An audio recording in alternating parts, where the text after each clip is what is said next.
say about the political right.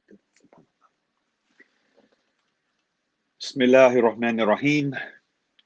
Alhamdulillah, Alhamdulillahi Rabbil Alameen. Ashhadu an la ilaha illallah wahdahu la sharika lah wa ashhadu anna Muhammadan abduhu wa rasuluh. Assalamu alaikum wa rahmatullahi wa barakatuh. Peace be unto you. We want to welcome our friends in South Africa, the United States, and around the world to this week's edition of A Conversation with El-Hajj Mauri Saalakhan. I am pleased to be your host, coming to you once again through the Salam Media platform out of Johannesburg, South Africa. Salam Media is an online portal for humanitarian journalism. We don't just report the news, we advise you on what you can do about it. Our topic for today is a grassroots conversation on the crisis in occupied Palestine, with special guests Amir Abdel Malik Ali, attorney Muhammad Bashir, and Imam Yusuf Rios. Before we get started with the conversation, I want to share some verse that came to mind on May 19th during Israel's latest genocidal assault on Gaza. I titled it, "What Would Malcolm Say?" A salute to our martyr, aka Black Shining Prince, El-Hajj Malik al-Shabazz, Malcolm X, on his birthday. What would my tribal and ideological father say if he were alive today? What would he say about the silence of the lambs, the Arab and Muslim world's cowardly lambs, in the face of imperialism's onslaught on Palestine? What would he say about the black politicians of muted voice and their congressional black caucus of unmitigated shame? What would Malcolm say about the hypocrisies of America's political left and its lion-hearted progressives on anything and everything except Israel and Palestine? What would he say about the political right and all of its deeply entrenched, self-righteous, and immoral contradictions? One of the sons of Malcolm would really like to know. With that said, without any further ado, I want to welcome our guests to today's conversation.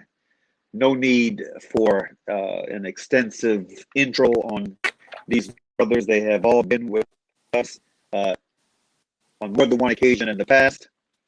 Amir Abdel Malik Ali is based in Oakland, California. A highly respected Muslim leader out there on the West Coast.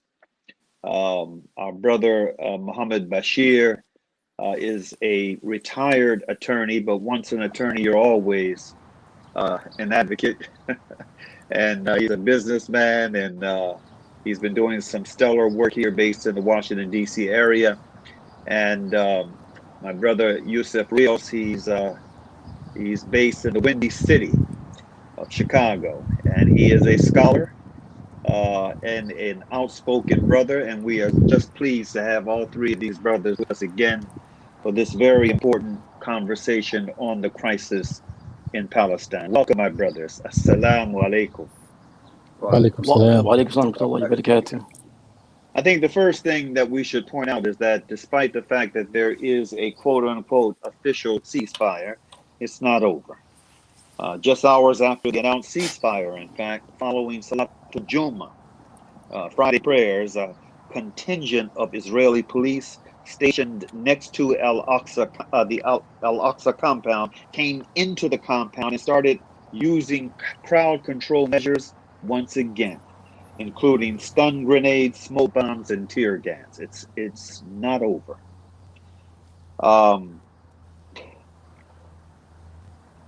My opening question to each of you brothers is a question that I just want a very a singular response on, either a yes or no. The opening question, and then we'll get into some questions that you will be able to expound upon.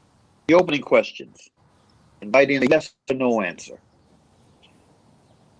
Is the state of Israel a colonial settler state?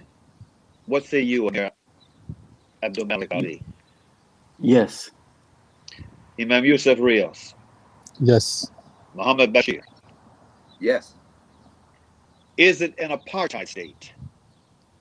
Yes. Yes. Yes. Is it guilty of ethnic cleansing and genocide? Yes. Yes. Yes. Okay. Now, I'm going to give you something that each one of you can expound upon in the same order, inshallah.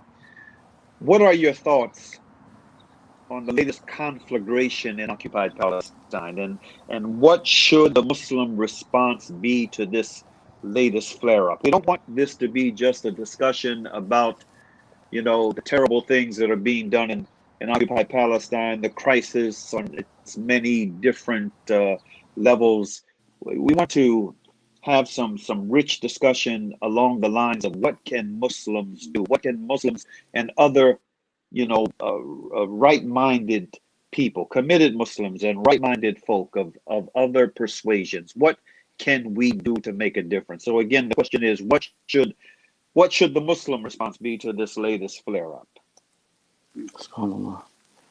أعوذ بالله من الشيطان الرجيم. بسم الله الرحمن الرحيم. Alhamdulillah Rabbil Alameen. One of the places I would like to start, Brother Saalakhan, is I would like us to first, I would like to remind ourselves that what is happening in the apartheid state of Israel is directly connected to the dismantling of the caliphate. That we have to make that connection. As soon as the caliphate was dismantled, as soon as the caliphate was destroyed, then they were able to go in. The Western colonial forces were able to go in and to take our lands. And so I want to start there, inshallah, and then let the brothers go ahead and expound on what they want to expound upon. But this is directly related to the fact that the caliphate, when the Prophet Muhammad sallallahu alaihi wasallam became the messenger of Allah in 610 AD, from that moment on, Muslims had one leader all the way up to the 20th century. I'm not going to talk about the quality of all these leaders, but I'm talking about the fact that as soon as he became a prophet, peace be upon him, in 610 AD, their calendar, of course, we had one leader all the way up until 1924. And as soon as the caliphate was destroyed, as soon as it was dismantled, they were able to go in and occupy Palestine. So I would like to start there, inshallah. Okay. Imam Yusuf.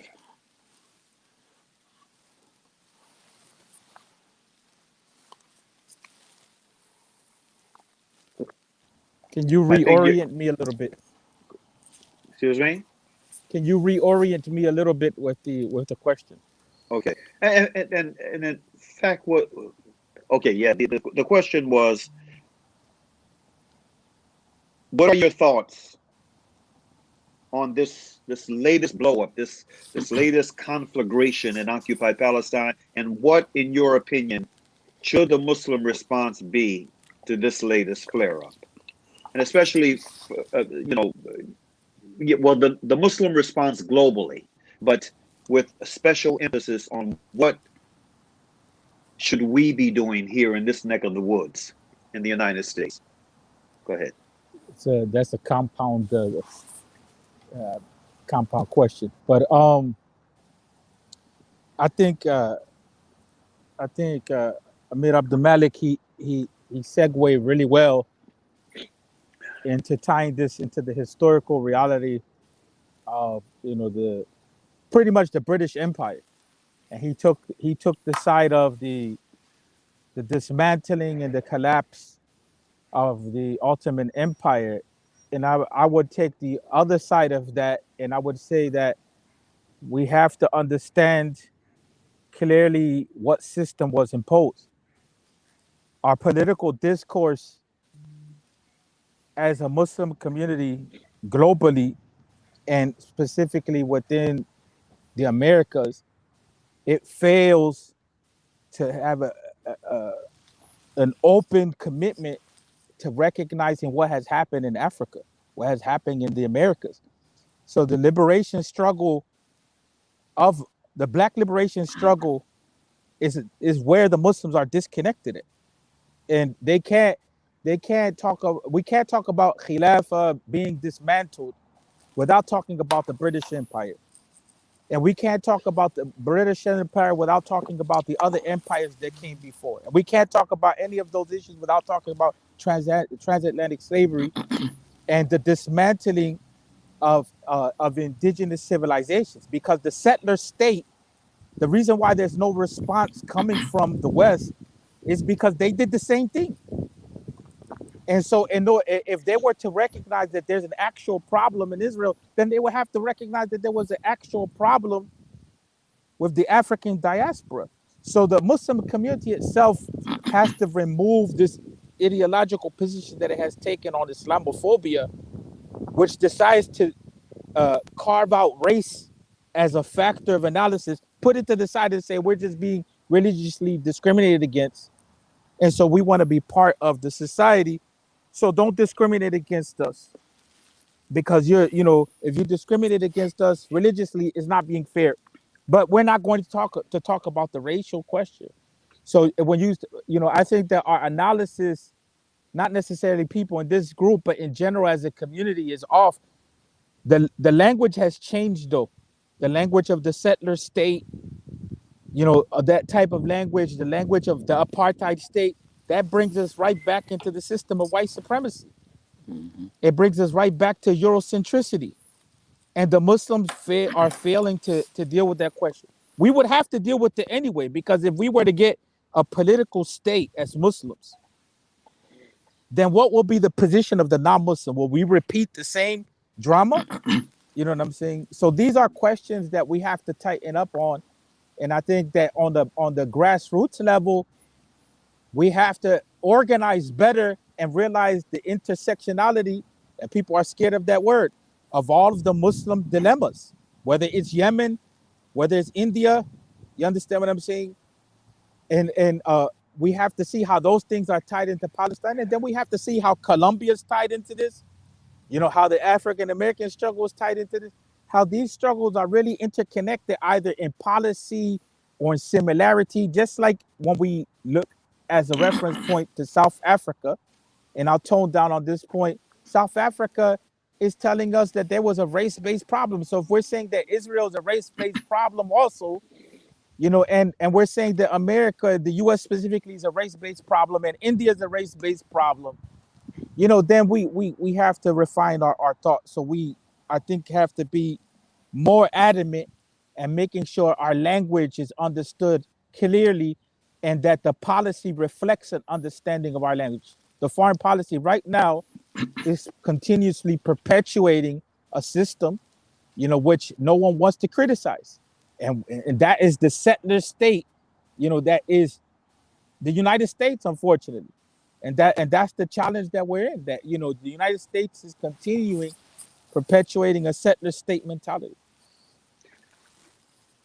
Brother Muhammad, what does your legally trained mind suggest around this question?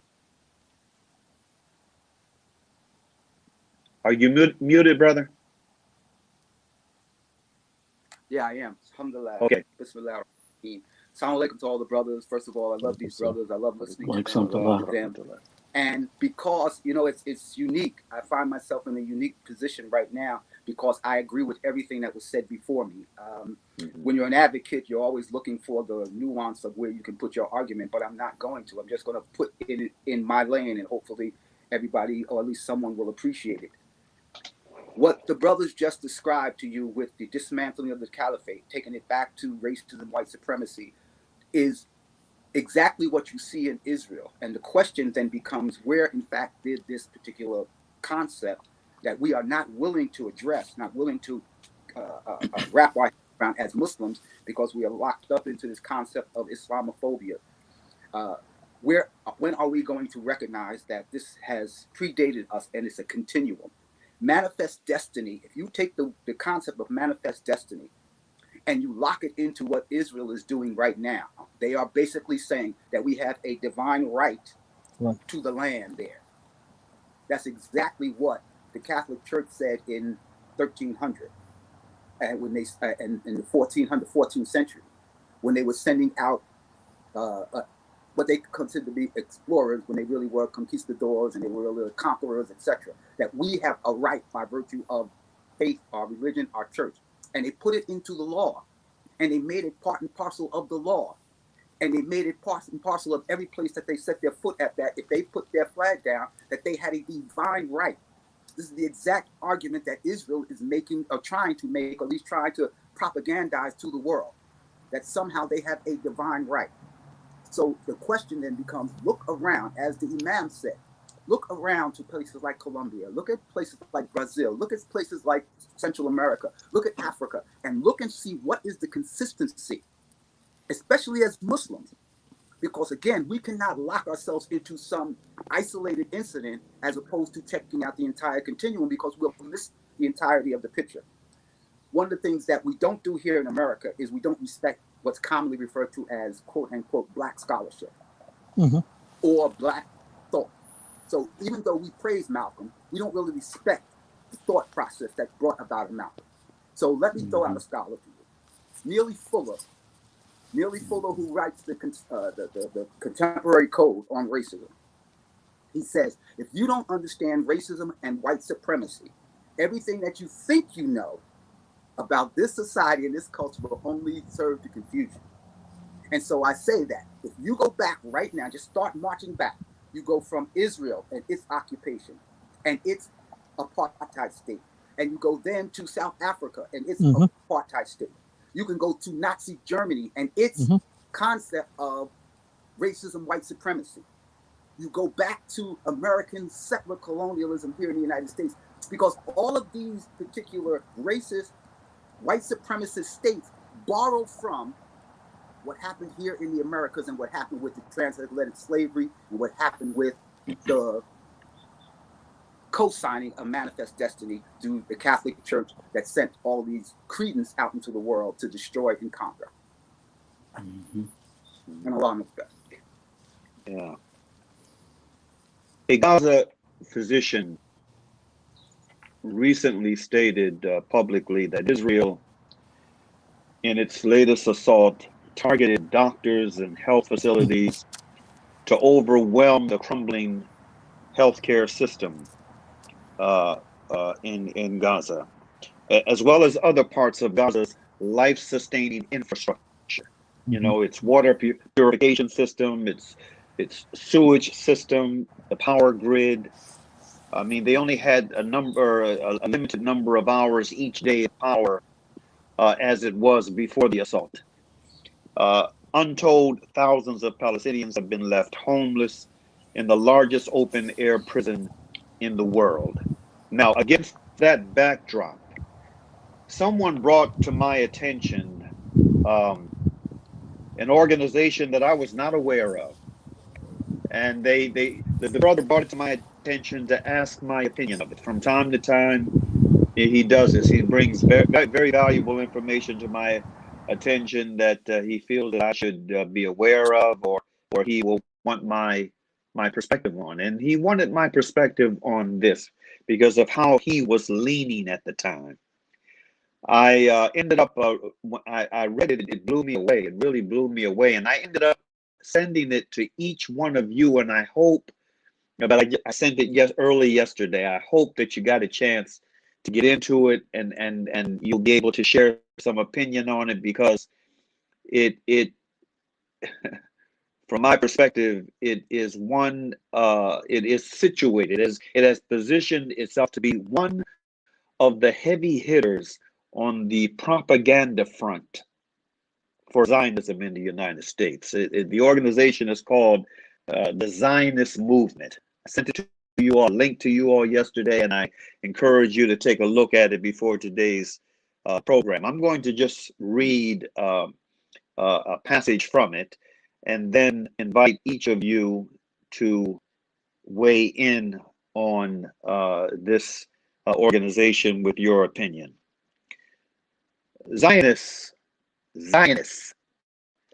is a coalition of Jewish activists and allies who are unabashedly progressive and unapologetically Zionist. We are a grassroots organization with more than 30 chapters across the country, fighting for the advancement of social, racial, economic, environmental, and gender justice in America. We are also committed to fighting for Zionism and the inclusion of Zionism in social justice spaces, because Zionism is itself a progressive value. The movement for liberation and national self-determination of the Jewish people in our indigenous homeland. Now, beginning with you, Amir Abdel Malik Ali, did you get a chance to go through this website, the link to the website that I sent you, and read what all they have to say about themselves and their agenda? And if so, what are your thoughts? I think you're muted again, Aki. Can you hear me? I can hear you now, yes.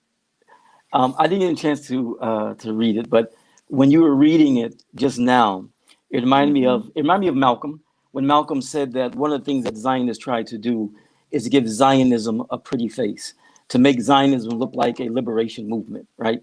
And that's what they're doing right here. They're trying to make it a part of the so-called left, if you will, and give Zionism a pretty face, and make Zionism a part of a legitimate liberation struggle. That's a lie. It's a lie. And one of the things that we have to do is we have to destroy, when you asked earlier, what can we do here? One of the things we have to do is destroy their narrative. And it's very easy to destroy their narrative because their narrative is rooted in falsehood.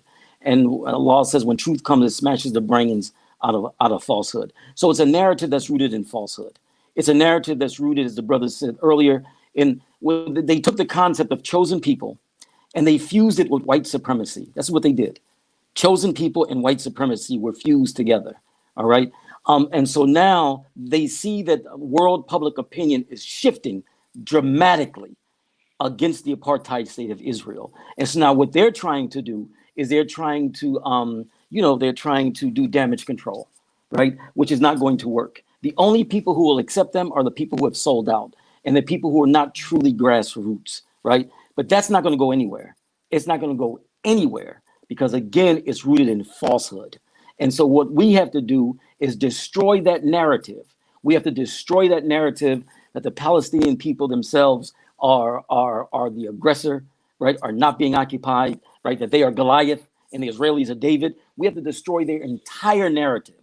That's what we have to do. And we have the momentum. The momentum is not on their side. That's why they're doing desperate things like that, silly things like that, because they know that the momentum is shifting and the momentum is not on their side. Okay. Alhamdulillah. Brother Muhammad, let me come back to you first with a response, and then we'll come to the Imam. Muhammad, your response to that, and did you get a chance to read it? Yes, I did get a chance to read it. Alhamdulillah. Thank you for sending it to me. I read it, and then I went and I washed my hands because it was absolutely disgusting, and I didn't want to have any connection to it. And here's why. Sheikh Abdel Malik, here's why. You are 100% right when you say that this is like their propaganda and the connection between Manifest Destiny and the whole concept of the chosen people, etc., connecting it to white supremacy. This is what they attempted to do. But they are even more insidious. What they did was, if you read the language of it, they literally adopt the language of the civil rights movement. They literally borrow from the struggle of Black America as a way of infusing this white supremacy narrative into the struggle of Black people here in America. And I could literally remember, who was it?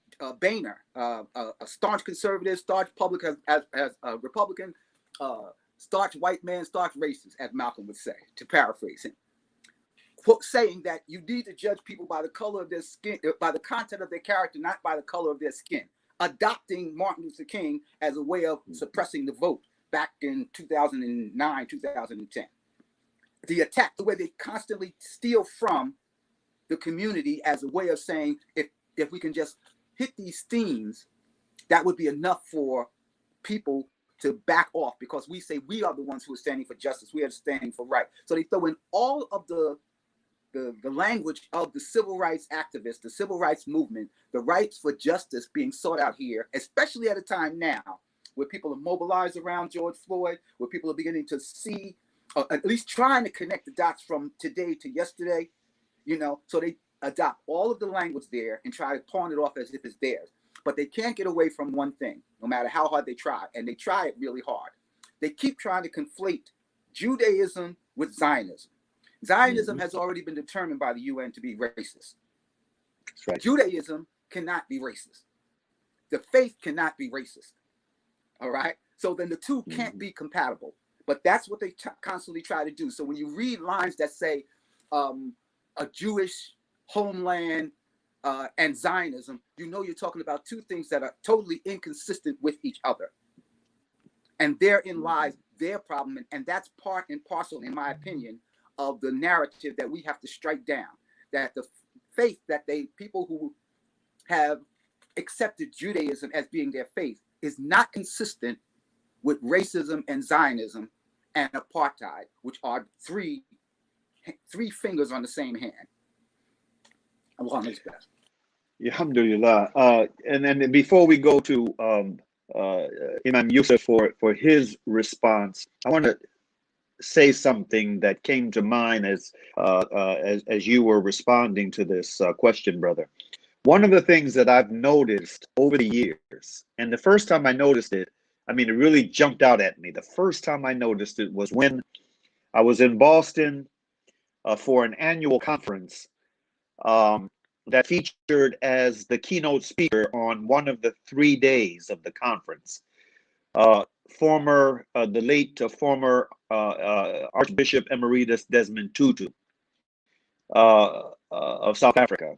He was the keynote speaker.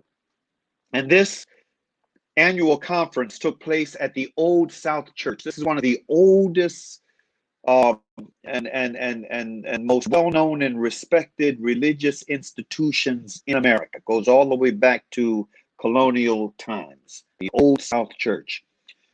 They had this annual Palestine-oriented conference. I'll never forget. And it was very well attended by people from different parts of the country and around the world. That was very well attended all 3 days. But the thing that also stood out about this conference was there was a very large demonstration, a protest demonstration against the conference and against the Old South Church for being the host of the conference outside all 3 days. And this demonstration was led by Christian and Jewish Zionists.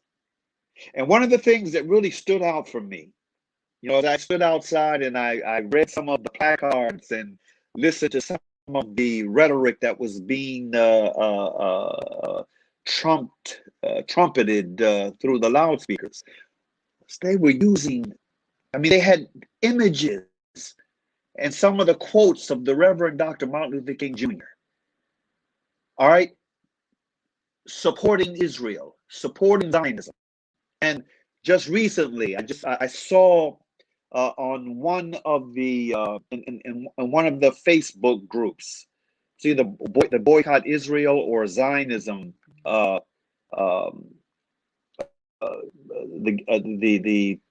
protest Zionism group. Some Zionists weighed in with a quote from Dr. King, supporting Zionism. And my response to that quote when it was posted was that the Reverend Dr. Martin Luther King Jr. of 1967-68 would have had a very different view on Zionism. You know, that had to have been an earlier quote from earlier years, when he was not as well informed on what Zionism was, but I am certain that if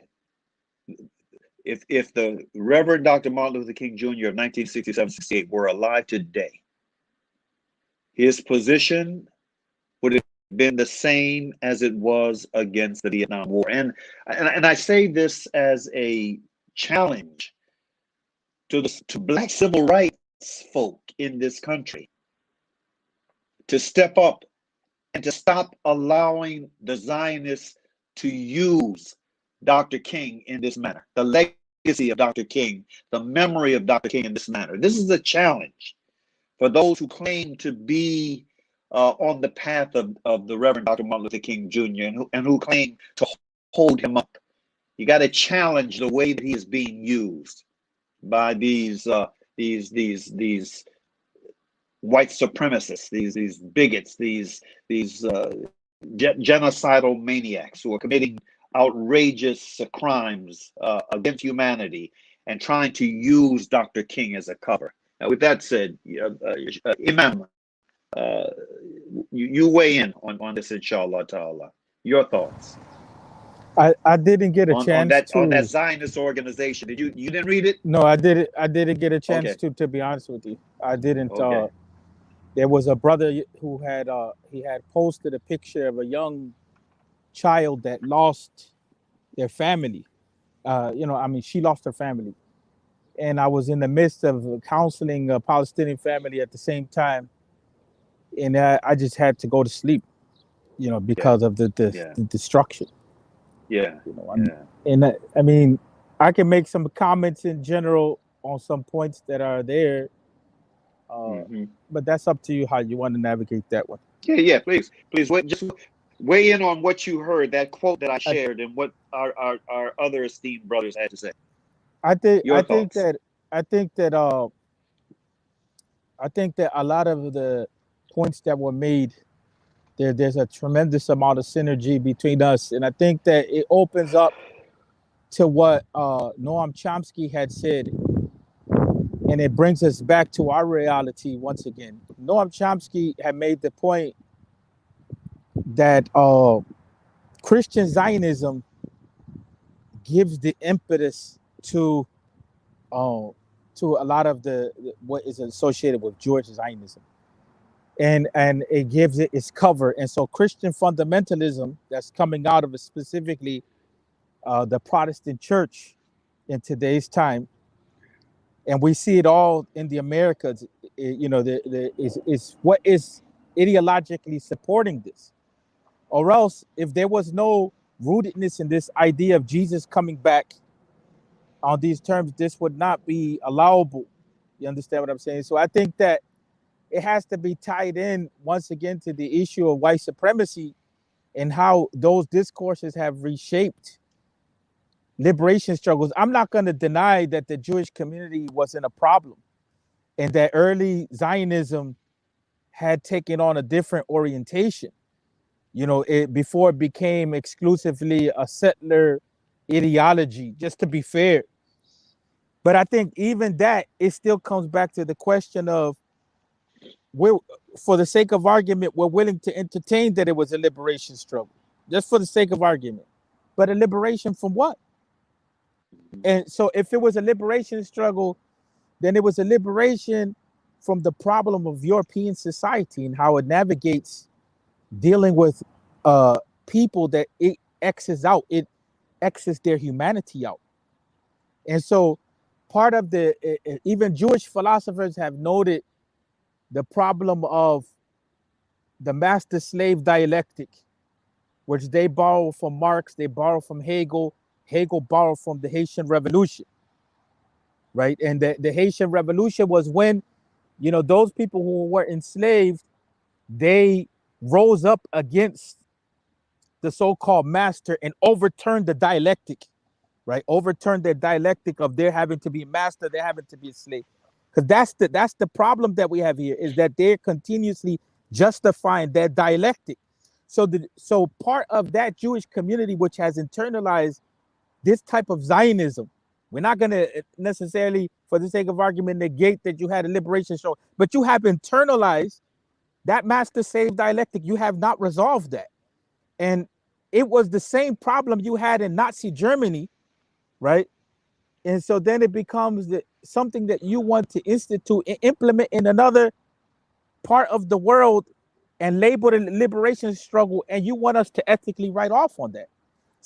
So if it was a problem in Nazi Germany for them, then what justifies it in another situation? And so that's where the apartheid reality of South Africa really teaches us that when we start dismantling these systems, there's real effects that still have to be mitigated. That when we start talking about really dismantling apartheid structures, racist structures, that it's not just going to be something which is theoretical. And it's just like in this society, when segregation in the literal sense, not in necessarily in the subtle legal sense, but in the sense of you can't drink here or you can't be here. When that was dismantled, it doesn't mean that it went away.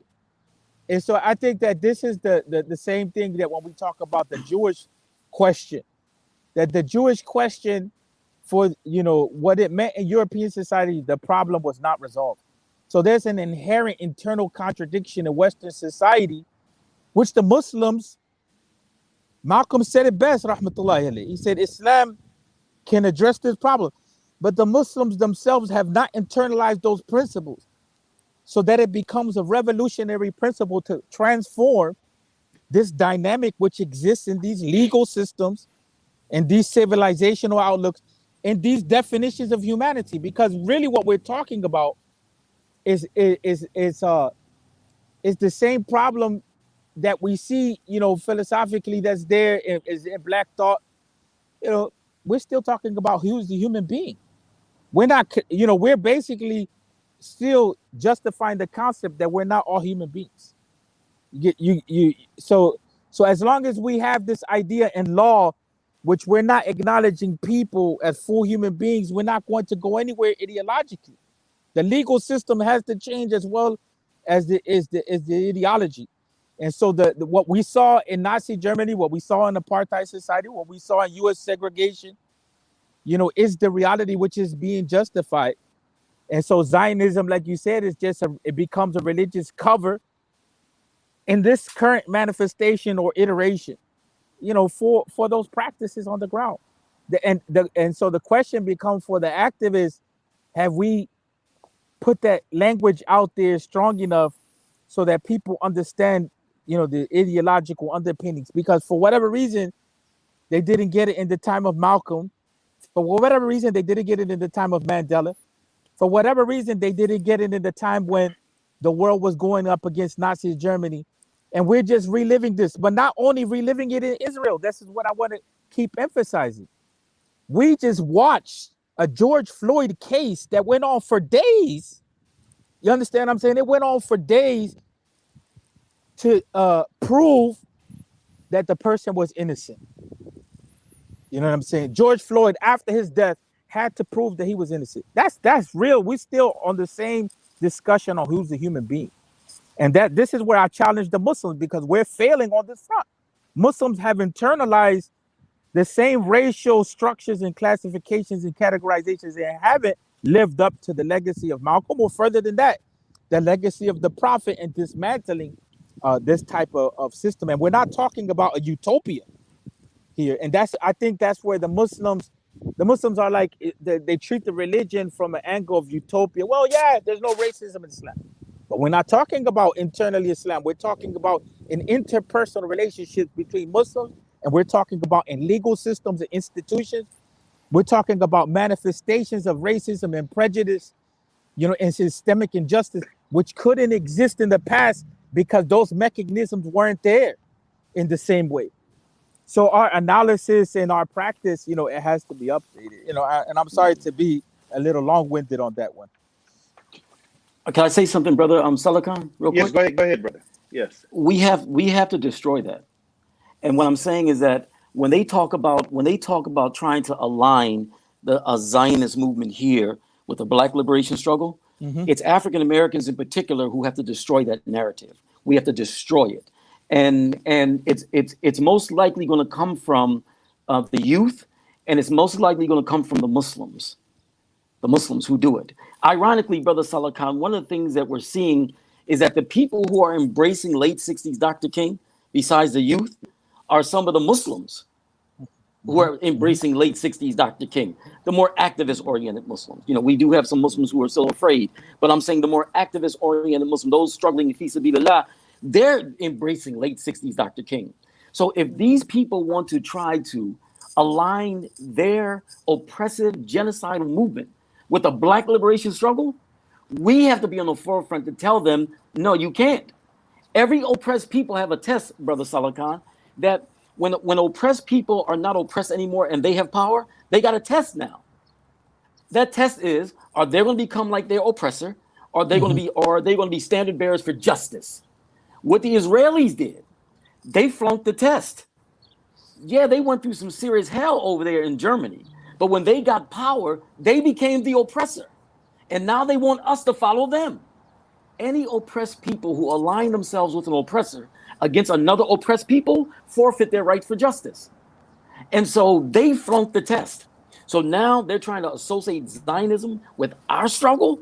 We have to destroy that narrative, and it's got to come from us. Sorry about that. I just had to. Abdel Malik, on the question of aligning ourselves with either the freedom struggle or the oppressors, we want to take this into another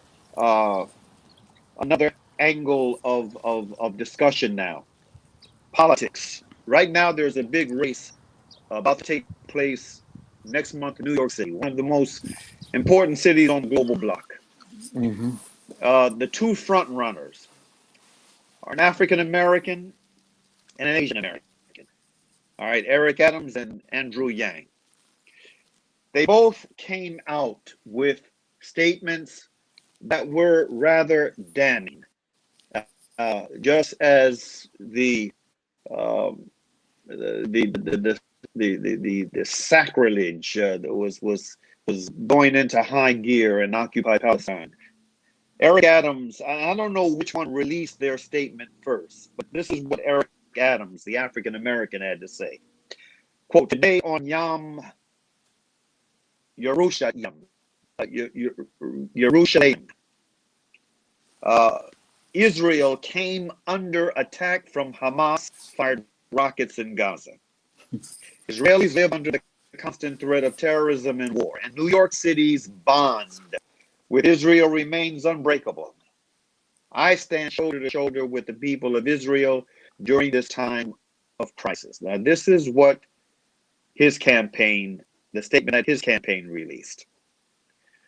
The statement that the Andrew Yang campaign released was, quote, I'm standing with the people of Israel who are coming under bombardment attacks and condemn Hamas terrorists. The people of New York City will always stand with our brothers and sisters in Israel who face down terrorism and persevere. Now, that's the end of his quote. My understanding is that Yang walked his back after he got hit with criticism.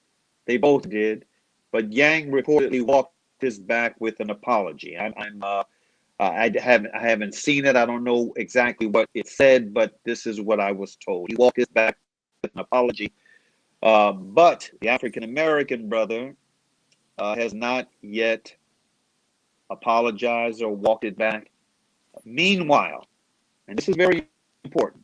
Meanwhile, there's been some divisions that have erupted among the Muslims in the city as a result of these two statements and the fallout around them.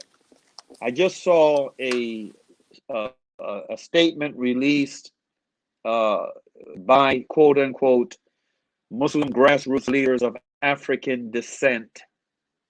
All right, maintain endorsement of Eric Adams for mayor. Now I'm going to read you read you what the statement says, and then I'd like for each one of you, beginning with you, Amir Abdel Malik Ali, to weigh in on your thoughts, your opinion of this controversy and what this particular group has had to say. The statement reads as follows. Assalamu alaikum rahmatullahi wa barakatuhu.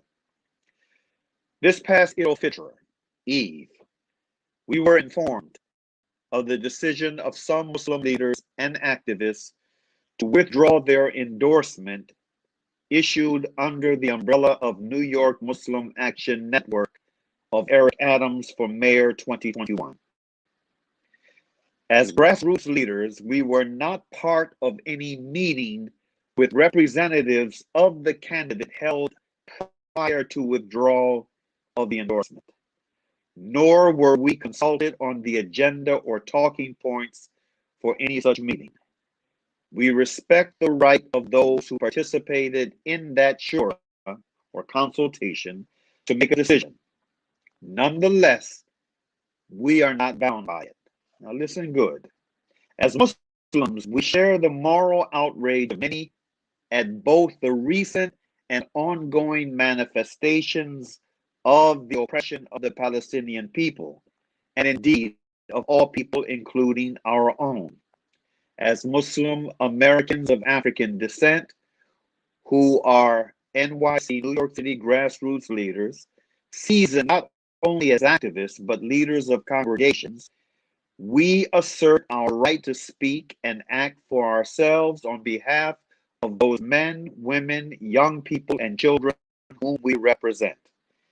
As previously stated by us, prior to our endorsement of any mayoral candidate, we evaluated them all based upon, number one, their relationship or lack thereof with our community as both Muslims and African Americans. Secondly, their respective stances on a variety of issues and concerns impacting our underserved communities as well as the entire city. And lastly, our judgment of the candidate's character, capacity, and commitment to their stated positions.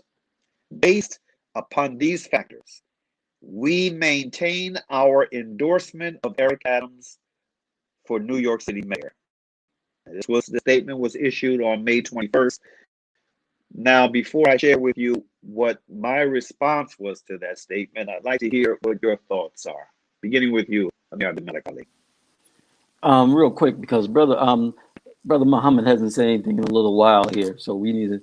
Anyway, I'll be really quick here, brother Muhammad. I hope they're not doing it. I hope they're not supporting him because of race. You know, I don't trust politicians. I don't trust them at all. I'm not surprised with what these politicians have said. I'm not surprised at all. And as soon as we get close to them and try to really get next to them, this is the kind of fitna that it's going to cause. You know what I'm saying? These people are not controlled by us. Once you get a part of that electoral system, you're not controlled by us anymore. You're not controlled by the people anymore. You're controlled by the people who control the electoral system, and that's the corrupt rich. And so I'm not at all shocked by the fitna that this is calling, but I'll stop there, inshallah, and I'll turn it over to Brother Muhammad, inshallah. Muhammad, your thoughts, Aki? I had the opportunity to maybe about 20 years ago to meet Eric Adams. He was a member of the 100 officers in New York, 100 police officers to do good work or something. And he impressed me as being a good brother. But I'm like Sheikh Abdul Malik. I don't trust any politicians because the system in and of itself controls the politicians. Jamil El-Amin said that on Like It Is back in '67. You know, that when the person in a particular position, I mean, you talk about, we're here having a discussion about something that someone has outlined for us who we trust as far back as '67. So for those of us who understand, the history is probably important. First of all, they are backing him because he's black, Sheikh. I'm sorry. That's the only way that I can describe it. And we have to stop fooling ourselves, even as Muslims, to think that we are not caught up into the emotional dynamic of what it is to be so-called blacks here in America. We didn't define ourselves as blacks here in America. White supremacy came up with the hierarchy and named people by color. Islam doesn't name you by color. It talks about character. It talks about taqwa. It talks about things like that. So if we're going to hold on to that, we need to first disregard every aspect of what white supremacy has brought to us. But secondly, we talked about the potential that there was a bad situation. There was a Holocaust. Whoever's denying that's foolish. But the outcome of the Holocaust was that the people who were backing the Zionists, not the Jews, not Beni Israel, not any of those sects, the people who were backing Zionism took the game plan from the United States, the exact same game plan, and ran it on the rest of the world. The same propaganda tool when they called the Indian savages, when they used the Monroe Doctrine to go into Central America, the exact same game plan. And if you look at Israel honestly and objectively, as a Muslim, you have no compunction about condemning everything they stand for, because here's what they did. 48, they were declared that they would have this particular state by the UN. And they had your picture. You got a picture of the land grab. At every skirmish, 56, they have as a skirmish, and they see some more land. Isn't that exactly what they did with the Native American? They have a skirmish, and then therefore they have to take their land. And then in 67, they have another skirmish, and they annex the West Bank, right? So they have the Suez Canal, then the West Bank, etc. And in each skirmish, what do? They move on the land. They don't move on. They use the people as cannon fodder to move on the land. This is exactly what the game plan that was done in the United States. This is exactly the same game plan that was done in the Dominican Republic, in what was attempted in Haiti, what has been done throughout Central America. We need to stop as Muslims dealing with our heart, because frankly, I'll tell you the truth. You said you wanted grassroots. Here it comes. We are supporting Palestine not because they are being oppressed, but because they're Palestinians. Because if we weren't, we would be doing the same thing for Colombians. We would be doing the same things for African Americans. We'd be doing the same thing for the Rohingya. We would be doing the same thing. We're having the same statements and same arguments for all of these people. When the brother talked about the legal system, all of these legal systems are designed to support white supremacy. This is why you cannot get in the United Nations a trial on the boat shooting that happened in 2010, where the Israelis shot the people off the boat. You can't get a criminal charge. It's been dismissed 3 times. What could be more of an open crime than to shoot the people coming on a boat in open air by orders of your government? You can't get it. But isn't that exactly what we are arguing here in America about to George Floyd, about the shootings of kids in the street? Isn't that exactly what Venezuela is arguing right now over them creating a government with Guaido as opposed to a Maduro, the elected representative? Isn't it the exact same thing? So who is going to be that particular person, group, people who has a mandate to stand for justice, no matter who it's for or who it's against? There is no other culture that has that as their mandate except the Muslims. So we have to put aside the fact that Eric Adams is black, put aside the fact that these people are Palestinians because we like light skin, all right? And we have to begin to stand for justice no matter who it's for or who it's against, and even if it's against ourselves. When we get to that point, then the world is going to stand back and take notice. Up until that point, we're going to be exactly like the Native Americans and exactly like the Central Americans. Okay, before we hear from Imam Yusuf, I just want to say to the viewing audience and to our brothers here on this panel that our brother Amir Abdel Malik Ali is right now engaged in travel. He's in a hotel. He's going to have to check out. So if he ends up just excusing himself, you understand why. Sheikh Yusuf. May okay, Amir, go ahead, brother. Amir, make dua for us, inshallah. Amir Abdel Malik. Ameen. There's a lot to be said, to be honest with you. If we want to talk about really getting where we need to go, there's some hard conversations internally in our Muslim community that have to be had. And those are the same type of conversations that we have to have with the Jewish community, with what we call white society. First of all, there's a number of issues. One is New York City speaking like it's a country. And so this issue comes back to the fact that New York and Israel have economic ties to each other when it comes to police training, when it comes to intelligence sharing, all of that type of stuff, which, that knee on your neck technique that we saw with the George Floyd case, that was developed in Israel. And so, part of the problem is that a lot of these cities have major contracts, with Israel, and they share training and education. And of course, that's all unpopular stuff. This is all the type of stuff that when you start talking about this, it's a problem for the system. And so that's the first layer, that these cities, they have these contracts with our tax dollars that come back and impact us in two ways. It impacts the Muslim community, and we're part of the Muslim community, and it impacts us directly because our tribes are the ones that end up getting the negative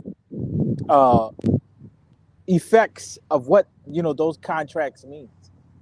The other issue is that I'm not too impressed, and I'm gonna say something very unpopular, but I've been talking to brothers that are on the Majlis al-Shura indirectly and all of that type of stuff.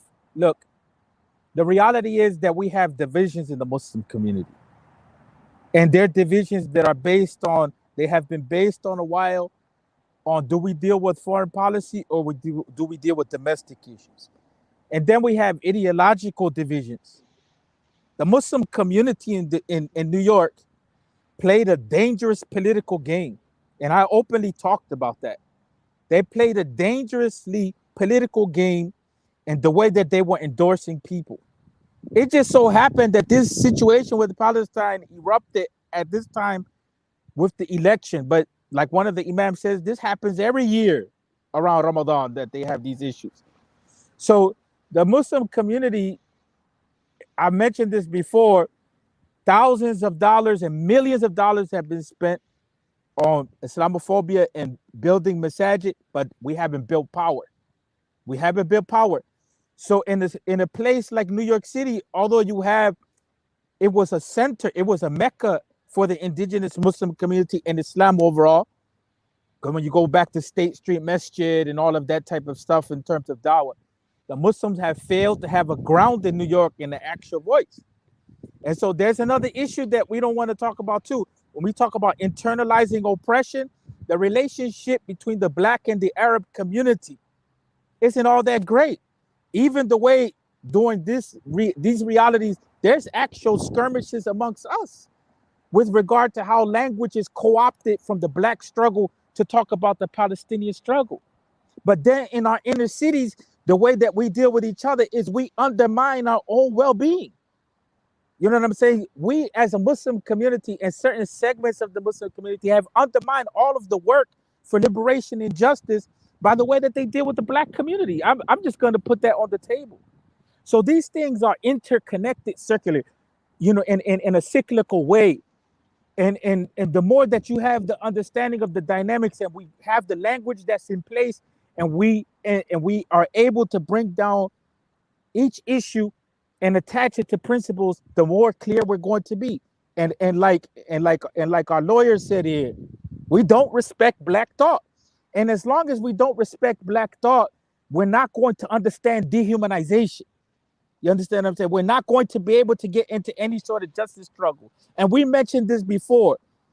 Those who were not pro-Black liberation during the BLM time are not in a moral situation or in a moral position to be able to really talk about these issues as they should be talked about, because they're connected when it comes to the way that cities spend money, when it comes to the way we do policing, when it comes to military policy, when it comes to the way that people are presented in media. Didn't Malcolm have a whole discussion on the issue of how people are presented in media, how they can be dehumanized and how the aggressor can be justified? So when we look at New York City, our community has to, it's like we say in the street, you're either about it or you're not. Keep it real. Like, you're either about building power or you're not. But this game that we're playing with politicians is detrimental for our health, right? It's like the brothers were saying. But if we're going to enter the political game, we have to understand how we're going to work that. And what we're doing is we're going into the political game without a game plan, and we're being divided. You understand what I'm saying? On issues which is not just an issue of interest, like, okay, my community gets 10 million, your community gets 20 million for school. No, we're talking about the impact on life at this point, which is something, it's not the quality of life because we're in a luxurious position, but we're talking about how policing is done. We're talking about the undermining of educational systems. We're talking about justifying incarceration systems. So, you know, I'm closing with this point that we have to put pressure on ourselves to generate the language that's necessary to deal with our reality and set our goals. It just seems like we're not doing it. It seems like we're playing around with the language, and we're ending up like with the process that we have now in New York. The Muslim community in New York will end up impacting Mauri and Mohammed Bashir, the whole of the country, because we know that whoever impacts New York, we know the game plan. It impacts the rest of the country. It has repercussions. We should hold them accountable to having a higher standard of how they're dealing with politics. That, absolutely, you know, it's not solid at this point. Absolutely. Now, let me share with you what my response was, and then I'm going to invite a 1-minute closing remark from both of you. My response when I saw the post was, while I am not a New Yorker, it is a well-known fact that I have deep and long-standing ties with the African American and Muslim communities, both within and around the Big Apple, New York City. While I wholeheartedly agree that all representatives of the grassroots should have been consulted before any decision was made, I am nevertheless troubled by the summary conclusion of this statement. If Mr. Adams has not apologized and corrected himself on an issue that should be a red line for us all, what is it about his character, quote unquote, and the expectations stemming therefrom that warrants continued support for his mayoral candidacy? I sincerely would like to know. With that, brothers, we're at the end of the program. I want to invite both of you to just take 1 minute to make a closing remark on the topic for today. Let's begin with you, Brother Muhammad.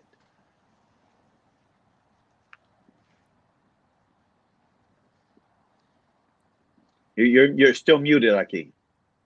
Can't hear you. You know, okay, okay. There you go. How's that better? I can hear myself now. But Sheikh Rios, first of all, Assalamu alaikum. You know, I follow your stuff. I love the energy that you bring to the community. Keep bringing it. It's needed.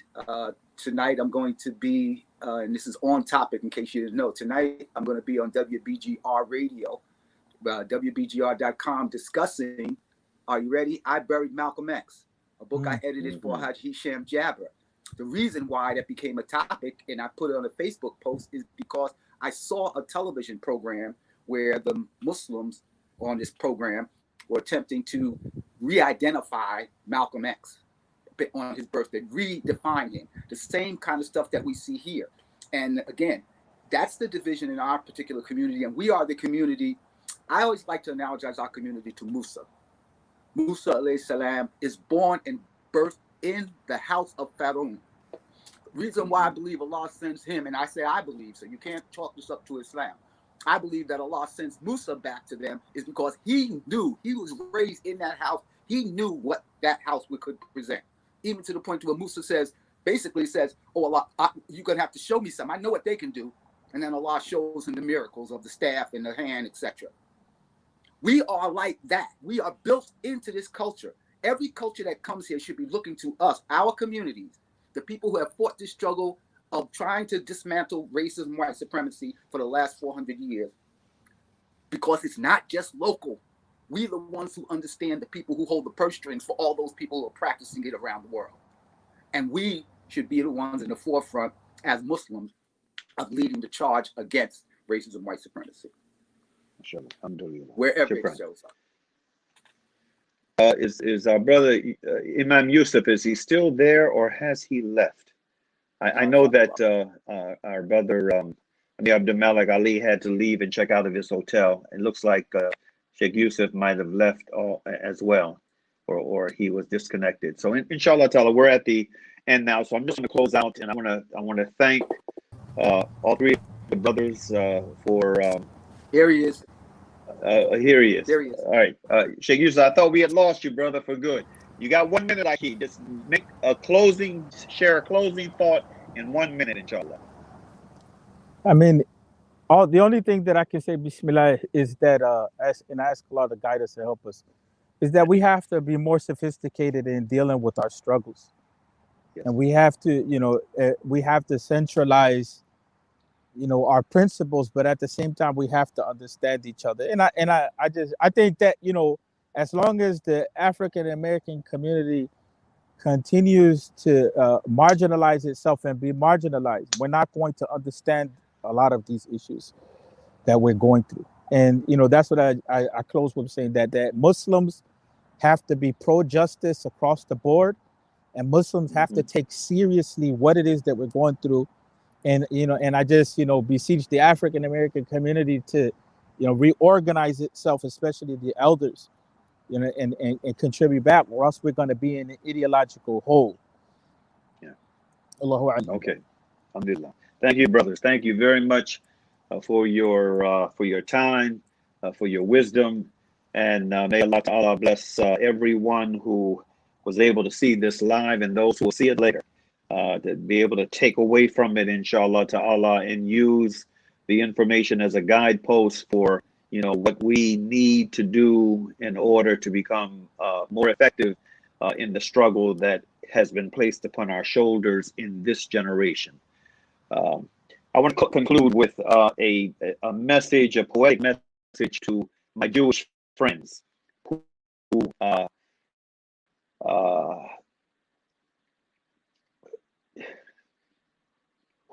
who may not have the ability to really see and understand the apartheid Zionist state of Israel for what it is, what it truly, truly is.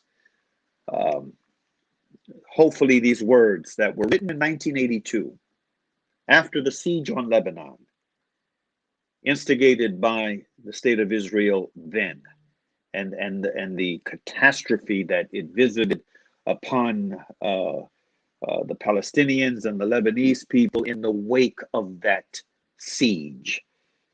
This was my opening to a deeper understanding of that conflict, and this poem was birthed from it. I hope it will touch the hearts of young Jews whose hearts are in the right place, who really want to be able to see positive change in that part of the world and in the world at large. The poem is titled Israel, O Israel, a nation of people born from injustice, causing great sorrow in all civilized among us. You claim your only concern to be your security, but your true intent is plain enough for everyone to see. There are Jews among you who detest what you do, but their voices are muffled and they seem to be few. You're proud and you're arrogant, malicious and clever. You seem to think world sympathy is going to shield you forever. Oh, but the bed is too short and the covers are too narrow. You can't see the handwriting for your scope is too narrow. Aggressive you've been since the day you were born, from the anguish and misery of lives you have torn. Israel, O Israel, where will you be when the pages have dried on your history? Bismillahir Rahmanir Rahim wal Asr. Innal insana lafi khusr. Illa ladina amanu wa amalu salihati wa tawassaw bil haqq wa tawassaw bis sabr. Bismillahir Rahmanir Rahim. In the name of Allah, the Beneficent, the Merciful, by the token of time through the ages. Verily, humanity is in loss, except those who believe and do good, and exhort one another to truth, and exhort one another to patiently persevere. Peace be unto you. Assalamu alaikum.